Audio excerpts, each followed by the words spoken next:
Merci, monsieur le député. La parole est à monsieur Loïc Prud'homme pour la France insoumise, pour 5 minutes.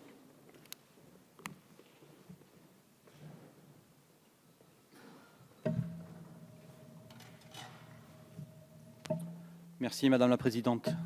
Monsieur le Ministre, Mesdames et Messieurs les députés. Nous examinons au sein de la mission économie les programmes développement des entreprises et régulation, le plan France très haut débit, les statistiques et études économiques, la stratégie économique et fiscale, ainsi que les comptes spéciaux, accords monétaires internationaux et prêts et avances à des particuliers ou des organismes privés. En ce qui concerne le programme développement des entreprises et régulation, l'objectif d'améliorer la compétitivité française en soutenant, pour 100 millions d'euros, les entreprises électro-intensives affectées par le prix du carbone est un non-sens face à l'enjeu climatique actuel et la nécessité d'une transition écologique. Il met en lumière, une fois de plus, la contradiction entre le libre-échange, qui implique la compétitivité, et la transition écologique. Ces crédits seraient bien plus utiles s'ils revenaient sur la baisse des financements alloués à la protection des consommateurs et soutenaient la transition écologique en finançant les PME et les entreprises de taille intermédiaire françaises investies dans la transition écologique. Dans ce même programme, les dépenses fiscales pour le CICE sont évidemment critiquables et je ne manquerai pas de les critiquer. Le coût du dispositif passe de 16,5 à 20,9 milliards d'euros entre 2017 et 2018, alors même qu'il est mal ciblé. Sa pérennisation, sous la forme d'une baisse de cotisations sociales, est une trappe à bas salaire. Les baisses de cotisations sociales, mises en œuvre depuis les années 90, sont très coûteuses et n'ont manifestement pas permis de réduire le chômage en France. Les PINS du MEDEF, 1 million d'emplois, n'y auront rien changé. La France insoumise demande donc un rapport d'information sur les baisses de cotisations pour faire toute la lumière sur cette question et sur l'utilisation de cet argent public. Dans le PLF 2018, le gouvernement souhaitait également doubler les fonds dédiés au financement des PME et des entreprises de taille intermédiaire via la Banque publique d'investissement. Ces crédits, passant de 24 à 48 millions d'euros, cela contribuait à pallier la frilosité des banques qui ne jouent pas toujours le rôle, pour ne pas dire quasiment jamais, leur rôle de financement de l'économie.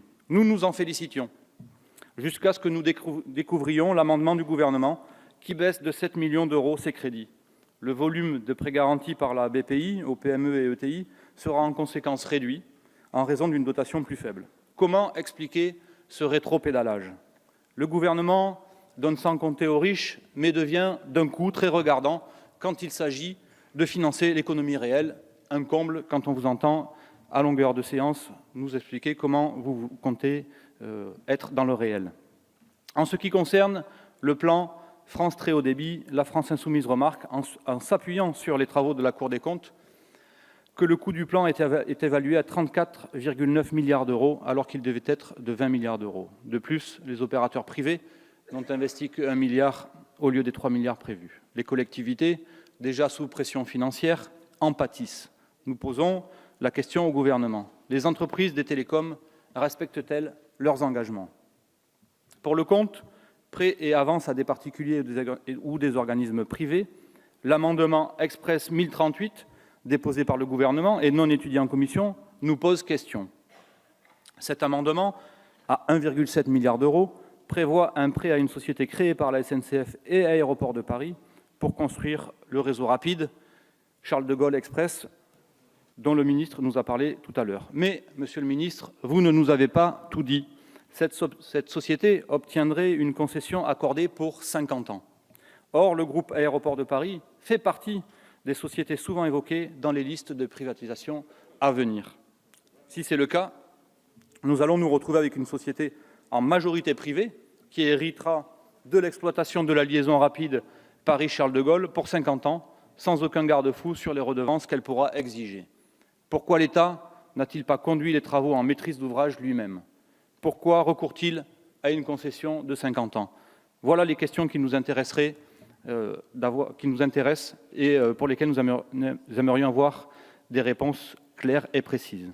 Qu'est-ce qui nous garantit que nous ne sommes pas en train de reproduire à petite échelle ce que l'État a fait à grande échelle avec les autoroutes dont nous parlions hier soir, tard dans la nuit? La méthode adoptée par le gouvernement est également très critiquable.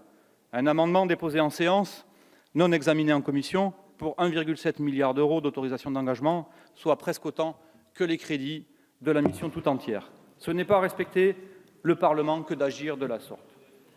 Mais ce dédain de la représentation nationale devient votre signature. Alors, le groupe France Insoumise, pour ses désaccords profonds sur l'utilisation des fonds publics, mais également pour ses méthodes, votera contre les crédits de cette mission. Je vous remercie. Merci, monsieur.